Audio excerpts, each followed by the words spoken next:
Salut à tous, j'espère que vous allez bien, j'espère que vous passez une belle journée, une belle soirée. Je vous fais une toute petite introduction pour vous dire que vous allez assister dans cette vidéo à une review de marché que je fais chaque fin de semaine à nos élèves, que la semaine soit positive, que la semaine soit négative.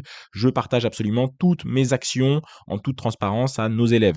Donc dans cette vidéo, je vais vous laisser avec un extrait d'une review de marché que j'ai fait la semaine précédente où je vais aborder tout un tas de notions techniques et je trouvais ça intéressant d'en faire un petit condensé et de le mettre sur YouTube. Évidemment, on a enlevé quelques petits passages.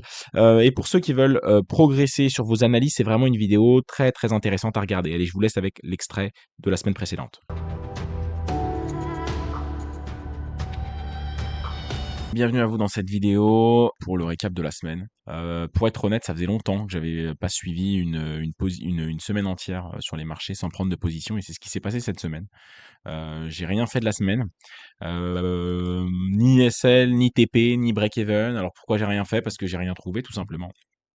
De toute façon, le marché, je le trouve quand même assez compliqué à lire depuis 1 mois et demi, 2 mois. Et c'est une belle période, hein, une belle période test parce que c'est comme ça le trading. Le trading, donc je fais cette vidéo même si je vous dis que j'ai pris aucune position. Déjà pour essayer de décrypter un peu le marché, puis deuxièmement pour faire passer quand même quelque chose, c'est que le marché, voilà, bah, il est pas tout le temps linéaire, hein. Le marché, je le dis souvent, suffisamment souvent, mais il est de nature chaotique. Donc, bah, parfois, il est très bien lisible et il correspond à notre stratégie. Et puis, parfois, il y a des phases de marché qui vont durer 1 mois, 2 mois, 3 mois, où le marché va être compliqué. Et c'est ça le vrai test. Quand tu trades toujours la même stratégie depuis des années, bah, tu le sais. Mais quand tu débutes, bah, si tu commences à débuter dans une période un petit peu compliquée, tu vas te dire, bah, cette stratégie, elle marche pas, hop, je jette à la poubelle. Et c'est comme ça qu'il y a des gens qui papillonnent de stratégie en stratégie pendant des mois, des années, voilà, tu les vois, il y en a, ils sont sur les marchés depuis 5 ans et puis ils sont allés à droite, puis à gauche, puis à droite, puis à gauche, parce que leur stratégie n'était pas superbe tout le temps en fait. Et voilà, parfois tu as des trimestres à blanc complètement, hein, et ça veut pas dire qu'il faut changer, ça veut pas dire qu'il faut s'arrêter de trader, repartir dans une autre formation, sur une autre stratégie, sur une autre approche sur les marchés. Voilà. C'est une semaine où il y a rien à faire sur les marchés. Le marché est chaotique. Ce qu'il faut absolument dans ce genre de semaine, enfin, en tout cas, je dis qu'il y a rien à faire, hein, dans mon trading à moi, hein. Si vous avez une façon un petit peu une approche un petit peu différente sur les marchés et que vous avez trouvé des positions, très bien. Moi, si je fais ce débrief-là, c'est pour dire, voilà, moi, dans ma stratégie, j'ai rien trouvé à faire de la semaine. J'ai pas compris le marché, j'ai pas réussi à m'adapter. Et la meilleure chose à faire, quand on comprend pas le marché, c'est d'attendre que les cotations se fassent et qu'on recomprenne ce que le marché fait. Le piège, c'est d'essayer de surinterpréter le marché, d'essayer de faire en sorte que le marché colle à notre stratégie pour absolument rentrer sur le marché et tuer l'ennui. Si j'ai 2 positions dans le mois, mais que je fais 2 TP, fais un mois 6 heures. Mon job, il est fait. Alors évidemment, en termes de fréquence de trade, je serai pas dans mon standard, mais je suis pas dans mes standards de toute façon actuellement. La semaine dernière, je prends une position, cette semaine, j'en prends pas. Hem C'est pas grave, j'ai réussi à éviter les pièges, j'ai pas forcé le marché, j'ai pas compris ce qu'il a fait, et bah, c'est pas grave, on va attendre la semaine prochaine et puis peut-être que la semaine prochaine, ça sera pareil, je le comprendrai pas et on attendra la semaine d'après et si la semaine d'après je le comprends pas, j'attendrai encore jusqu'à ce que le marché revienne dans ma stratégie. J'ai confiance en ma stratégie, je sais que le marché me redonnera raison, il y a, des trimestres, des années, des mois en gain, c'est pas parce que j'ai, une phase et de toute façon mon début d'année se passe quand même plutôt bien, hein. On va clôturer le premier trimestre dans 15 jours, je serai plus ou moins, sur ce que je souhaite. Donc voilà, alors évidemment en termes de position engagée, janvier, j'en prends je sais plus combien, 13 ou 4, je sais plus combien. Février, j'en prends beaucoup moins. Mars, je suis à une position, je crois, alors qu'on est quasiment à la moitié du mois, on a fait 2 semaines. Mais bon, voilà, ça se trouve, la semaine prochaine, je prendrai 3-4 trades parce qu'il y aura 3-4 opportunités. Ce qui est important de faire, c'est quand le marché, on ne comprend pas, ne pas essayer de forcer, d'essayer de le comprendre absolument, de se dire: «Mais non, mais c'est pas possible, on est mercredi, lundi, mardi, j'ai rien foutu». Si le trading, c'est pas comme ça, tu vois? C'est pas comme ton job où, si tu rien fait, lundi, bah, tu es dans la merde, tu as du retard, faut tout rattraper le mardi. Si pendant une semaine, il y a rien à faire, il y a rien à faire. Le trading, c'est un métier cool, c'est un métier chill. Il faut pas forcer le marché. Là, je ne le force pas parce que je ne le comprends pas. Donc je vais attendre que les cotations se fassent jusqu'à ce que le marché veuille me donner des choses. Et s'il veut pas me donner des choses, et ben j'attendrai, j'attendrai, j'attendrai, j'attendrai. C'est un test de patience. Il faut pas oublier que tout peut se décanter très rapidement. Voilà, l'objectif d'une année, si ça se situe entre 50 et 70 R à l'année, je vous rappelle, hein, avec 50 et 70 R, si on a une stratégie de capitalisation, en 1 an, on doit être capitalisé énormément. 50-60 hier. Moi, avec un petit peu de trésorerie et une bonne stratégie de capitalisation et une bonne confiance, ça suffit pour être financé 1,5 million. Et si on est déjà financé, une année à 50-70 hier, ça suffit pour sortir 100, 150, 200 000 euros du marché, hein, sans rigoler. Bon, je le dis suffisamment, mais le nerf de la guerre, c'est pas la perf, hein, c'est le capital. Quand on sait gérer ses capitaux, quand on sait aller chercher du capital et gérer son capital, ensuite, la perf, voilà, 50 R à l'année, c'est 4 R de moyenne, 4 R lissés par mois, ça suffit pour sortir 100 000 euros sur le marché, hein. Alors, brut de chez brut, profit split, charges sociales et tout ce qui passe, hein, mais en tout cas, on a de quoi vivre, quoi. Donc, voilà, s'il y a un mois où tu fais 2 R ou 0 R, il y a des mois où tu peux faire 15 R. Et si tu fais 2 mois tu vois, 2 mois à 15 R, tu as fait la moitié de la performance de l'année. Mais peut-être qu'ensuite, tu auras une pause pendant 3 mois. Peut-être que là, ce premier trimestre, c'est pas c'est un trimestre où il y a pas grand-chose à faire. Peut-être que le deuxième trimestre, ou peut-être ça sera le troisième trimestre, on mangera beaucoup plus. Donc, je m'éparpille un peu, mais le but, c'est qu'il y a des mois où on mange et il y a des mois où on nous teste. Si les mois où tu manges bien, tu manges 10 heures, 15 heures, mais les mois où le marché te teste, tu redonnes tout au marché, tu repères 10 heures, c'est que tu sais pas trader. Le bon trader, c'est pas celui qui optimise les périodes où ça se passe bien. C'est celui aussi qui sait gérer quand le marché lui met des claques. Quand le marché lui met des claques et qui arrive à éviter les pièges, qui arrive à pas surtrader, à se dire ok, le marché il est compliqué, reste sur le côté, reste sur le banc de touche. Quand il redeviendra bien, tu rentreras sur le terrain. Pour l'instant, voilà. Le piège, c'est d'essayer de forcer à rentrer sur le terrain, de se prendre des buts, de se prendre des buts, de se prendre des buts. Là, c'est un moment où il faut patienter. Enfin, moi, je l'interprète comme ça dans mon trading à moi, donc c'est pour ça que je vous fais le récap. Mais moi, je l'interprète en attention, le marché te teste, redonne pas tout ce que tu as fait en janvier. Février, c'est moyen, mais c'est pas non plus catastrophique, ça change que tu traites pas 2 semaines. Mars, tu prends un trade, t'es à 1 TP, 3,5 R, t'es en positif. Redonne pas bêtement en donnant des SL, là, 2-3 SL. Voilà. Tu peux redonner des SL si ça respecte ta stratégie. Si ça respecte ta stratégie, donne les SL. Donc voilà. Qu'est-ce que je peux dire? Qu'est-ce que je peux dire de cette semaine? Alors les zones, hein, il y en a que je supprime, hein, donc vous faites pas attention. Alors déjà sur l'or, on va commencer par le plus simple. On est sur des ATH.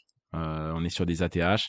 Donc ça y est, on a été en haussier toute la semaine. On est sur les plus hauts historiques sur l'or, hein. On a eu une période de range. De toute façon, c'est ça. On est sur un bull market, hein, sur l'or. Donc on a des périodes de range. Puis ensuite, boum, on repart dans une folie et c'est beau, hein. C'est vraiment de la belle théorie de haut, impulsion, correction, impulsion, correction, impulsion, correction. Et nous, ce qu'on veut, c'est essayer de temps en temps d'acheter ces corrections. Par exemple, dans des zones de FVG d'order block, dans des zones d'FVG d'order block. Voilà, essayez d'acheter ces corrections, essayez de les acheter. Si on n'y arrive pas, c'est pas grave, on attend que le marché corrige. Ne pas céder en se disant ça monte, je suis pas dedans, faut absolument que je rentre et que je trade les cassures. Si tu traites pas la continuation de tendance et que tu traites des inversions ici, tu traites l'inversion court terme pour aller rechoper le mouvement. Bon, moi, je dis ça, mais cette semaine, je suis resté aussi sur le banc de touche l'or. Donc, j'ai rien pris. J'ai rien pris parce qu'on a ouvert où? On a ouvert lundi ici. On a ouvert lundi ici. On est arrivé ici. Lundi, on ouvre. Mardi, là, j'ai pas de zone, hein. Ici, j'ai pas de zone. Alors en H1, hein, c'est moi, vous le savez, je traite des zones supérieures au H1, des zones HTF supérieures au H1. Là, c'est magnifique. On prend une liquidité, order block FVG. Pouf, ça, c'est cas d'école, j'adore. On prend une liquidité, il y a un order block suivi d'une FVG. Je sais pas sur quelle unité de temps il a FVG. Mais si je l'ai écrit, c'est que ça doit être une FVG valable. On arrive ici. Aïe. Lundi matin, il se passe pas grand-chose. Lundi après-midi, il se passe pas grand-chose. On arrive sur ma zone aux alentours 18-19 heures. C'est plus dans mes horaires de trading. Et vous voyez, on rebondit en début de nuit, minuit, 1 heure, et boum, on reprend. Donc en fait, le reversal, le plus beau reversal de la semaine, il a lieu lundi soir à 19 heures. Pas dans mes horaires de trading. C'est pas grave, c'est pas ma stratégie. Mais c'est pas grave, ça me donne même confiance. Je me dis, regardez, ma zone, elle est belle. On a un joli range ici. On prend la liquidité, on prend la FVG, on prend l'order block et on respecte ma zone. On respecte mon billet haussier, on respecte ma zone. Je suis content, j'ai eu la belle vision. Alors effectivement, ça me fait pas d'argent, mais c'est pas mal. Mardi, rien à faire, pas de reversal, on continue. Alors là, évidemment, shorter, hein, c'est très compliqué de shorter le marché ici parce qu'on est sur des plus hauts, hein. Vous voyez, si on dézoome en 4 heures, c'est compliqué de shorter ici le marché parce que là, c'est la zone la plus haut historique, hein. Si je vais encore plus loin, mais si je vais sur du weekly, voilà, hein, shorter ça, excusez-moi, mais shorter ça, c'est quand même pas une mince affaire, hein. Tu short un plus haut historique sur l'or, voilà. Donc là, tout ce qui est short, hein, sur l'euro-dollar, faut dézoomer un peu, hein, sur l'euro-dollar, sur l'or, faut dézoomer un petit peu quand même. Ça, c'est un peu de la folie. Je vais me remontrer mes cotations. Donc voilà, moi le short, je suis pas trop ouvert. Alors Évidemment, si j'avais une zone d'OB ici, je les ai regardés, hein, j'ai un peu peur. Faut vraiment que le setup soit exceptionnel pour que j'y aille, quoi. Ensuite, j'avais donc apparemment une FVG H4 ici avec prise de liquidité intéressante. Alors, je pense pas qu'on est dans ma premium, mais bon, quand on a un mouvement très fortement haussier, voilà, c'est pas une zone dans ma premium. C'est un trade que j'aurais pu prendre. Maintenant, c'est pas joli, hein. Il n'y a pas des choches que j'aime. Vous voyez, zone d'FVG, alors elle devait être en dessous de cette mèche-là. Alors, est-ce que c'est bien une FVG 4 heures? Si je l'ai écrit, j'espère que j'ai pas écrit quelque chose de faux. Voilà, c'est bien une FVG 4 heures, c'est assez joli, hein. En plus, voilà, hein, il y a certainement un order block H1 qui est pas respecté ici, on va aller voir. Voilà, ça fait aussi un breaker block, hein. Vous voyez, là, on a un order block qui est pas respecté. En fait, moi, voilà, c'est une sorte de résistance qui devient support, hein, pour ceux qui ont encore l'analyse un peu à l'ancienne. Mais voilà, c'est quand même quelque chose d'intéressant. On revient sur ma VG, mais on y revient tellement brutalement. C'est pas ce que j'aime non plus. Le jeudi, là, rien à faire. J'ai une zone intéressante ici. Rien à faire. Cette zone qui doit créer un order block, ok. Et le vendredi, on range. On range. Bon, là, le marché, à mon avis, va finir par corriger, hein.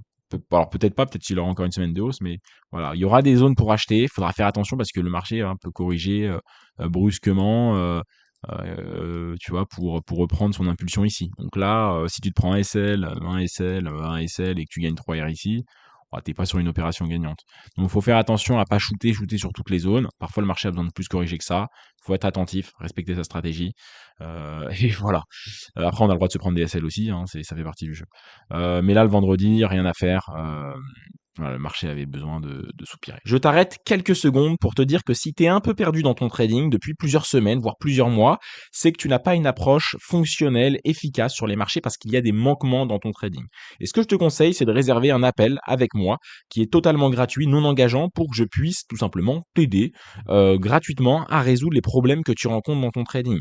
Que ça soit d'un niveau technique, d'un niveau backtest, ou alors même si tu n'as pas de stratégie, si tu es totalement débutant ou si tu es plus avancé, je pense que je peux t'aider dans tous les cas parce que je suis sur les marchés depuis plus de 7 ans, donc j'ai vu un peu toutes les problématiques qui puissent exister en trading. Je vais te présenter une méthodologie de trading rentable à la fin de l'appel et je te donnerai potentiellement l'opportunité de te coacher personnellement parce que je coach quelques personnes sur une durée de 4 mois. Bien évidemment, c'est un appel qui est gratuit et non engageant. À la fin de l'appel, tu peux me dire écoute Théo, j'ai envie de travailler avec toi ou ça m'intéresse pas plus que ça. Donc réserve un appel, viens discuter de tes problématiques, je vais les résoudre, je te fais une proposition potentiellement si je vois que ça peut te correspondre, tu me dis oui, tu me dis non, on continue nos vies, c'est assez simple, réserve un appel et puis je te laisse avec la suite de la vidéo. Ok, euro dollar. J'ai dû supprimer des zones aussi sur l'euro dollar. Alors là c'est intéressant aussi ça, hein, je l'avais pas vu, enfin j'avais pas prêté attention mais vous voyez mon BPR vendredi, on revient bien sur mon BPR H1, on revient bien dessus, on fait pas un choche mais on revient bien dans mon BPR.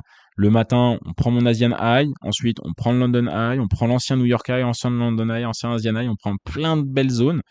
Toute cette trendline de liquidité, elle est prise, hein. Toute cette trendline de liquidité, bouffe. Ici, elle est prise. On prend tous ces niveaux pour se rétamer dans le joli BPR H1. Paf, et je suis content parce que là aussi on le voit, hein, ma zone a tenu. Alors elle a tenu, elle est belle, mais il n'y a pas eu de trade. C'est pas grave.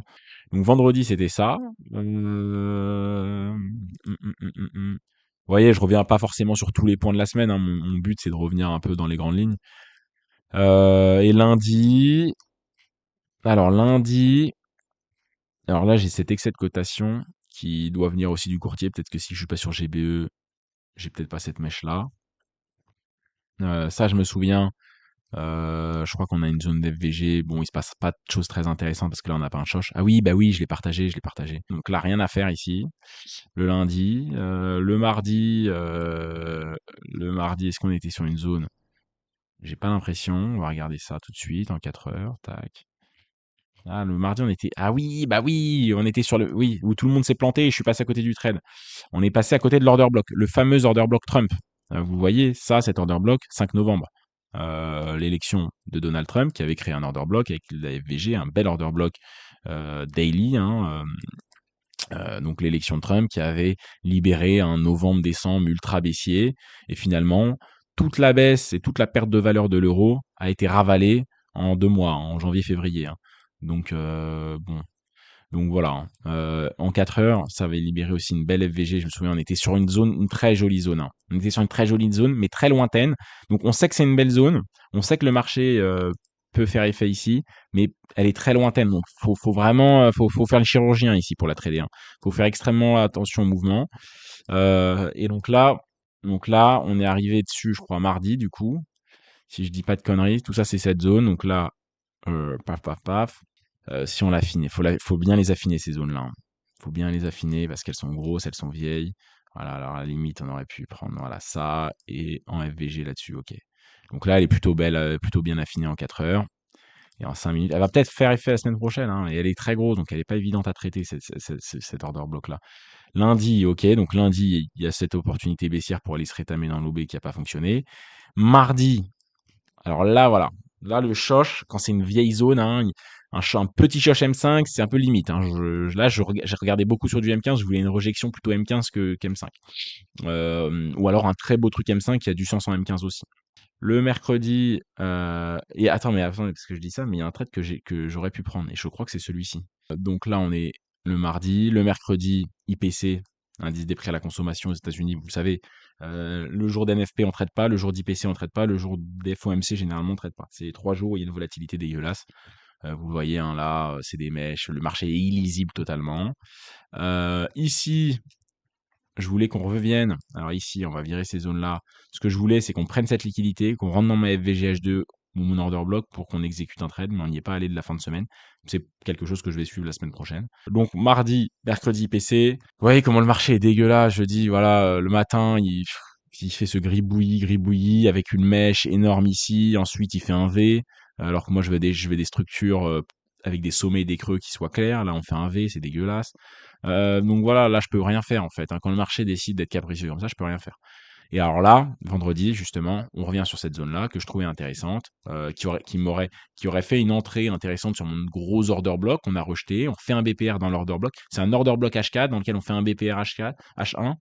C'est un truc sur lequel je peux prendre une petite portion, quoi, une petite portion, une trentaine de pips, 3R, 2,5R, 3,5R, 20, 30, 40, 50 pips. Mais bon, de toute façon, il s'est rien passé sur GBP USD. Sur GBP USD, c'est sensiblement pareil, je suppose. Voilà, ici j'attendais le marché plus bas. Voilà, il s'est rien passé, hein. On va passer. J'ai pas loupé de trade, hein, sur GBP USD.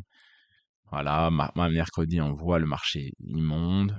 Jeudi, on revient sur cette zone, mais le marché il fait une énorme mèche ici, je le trouve illisible. Et puis vous voyez, hein, regardez, regardez après l'IPC, hein. Donc l'IPC c'est mercredi, hein. Regardez le bloc de non-volatilité là qu'il y a. Il y a ce bloc-là, là. Alors on va le mettre dans une autre couleur. Regardez, il n'y a aucune volatilité sur cette session-là, tout ça, et ça continue, hein. Voilà, en fait même le vendredi, hein. On a un range d'une amplitude, allez, au max, de 50 pips sur 2 jours, quoi. Le marché, là, il trace un trait, hein. Regardez, vous voyez? Boum, boum, boum, boum, boum, boum, boum. C'est ça un marché dégueulasse. Là, boum, et ça se fait par excès, avec des grosses mèches ici, un gros V. Boum, boum, boum, boum, boum, boum, boum, boum, boum, boum, boum, boum. Le marché a fait ça. Il a un mini canal baissier, il a pas de belle volatilité, il a rien. Donc faut le laisser, il est capricieux, c'est pas grave. En gros, c'est ça le mot, hein. C'est le mot de la dérive de cette semaine, c'est éviter, enfin c'est pas un mot, mais éviter les pièges, quoi. On revient sur cette OB là. C'est une opportunité que j'ai regardée, mais en fait le marché me faisait pas. Oui, voilà, sur GBP USD, c'est une opportunité que j'ai regardée, mais prise de liquidité, on est sur un OB intéressant. On en parlait même avec Paul. C'est voilà, c'est un trade, voilà, on est entré aux 50% ici. Le matin, on prend l'Asian low, on prend cette liquidité, on rentre dans un OB, mais le marché est quand même un petit peu moyen, donc entrer aux 50% ici, ça fait quand même un stop. Voilà, ici et là, ouais, t'as un 2,6 qu'on n'aurait pas mangé. On est allé à 2,2, possiblement sur le bout de cette mèche, enfin, sur ce chandelier là, j'aurais mis un break-even, donc ça se serait fini en BE. 2,2R, hein, normalement ça se finit en break-even. Mais globalement, pas très intéressant. Parce que le marché, ouais, il fait pas du zone to zone comme on aime en fait. Donc pas de trade cette semaine. Voilà. Il y a des semaines en fait où de toute façon, voilà, chaque semaine a une morale un peu différente. Parfois, je prends des SL et c'est des belles semaines. Parfois, je prends des TP, mais j'ai quand même pris des risques. Il faut pas trop que je le fasse. Là, c'est une semaine où je trade pas. C'est assez rare, mais faut pas se dire que c'est une semaine improductive non plus. Hein. Faut pas rentrer dans ce jeu-là du trading. Production égale prendre des trades. Votre production et votre prise de trade, elles sont pas liées. Et c'est pour ça que le trading est un métier ingrat, c'est parce que ça, il y a pas de satisfaction en fait dans ces semaines-là. On prend pas de position, donc on a l'impression de rien faire, mais en fait, on fait quand même quelque chose. Bref, on va pas étendre cette philosophie sur le trading là pendant des heures. Voilà. Bonne semaine à tous, enfin bon week-end à tous plutôt, et puis bonne prochaine semaine à tout le monde. Voilà, on se retrouve sur le Discord.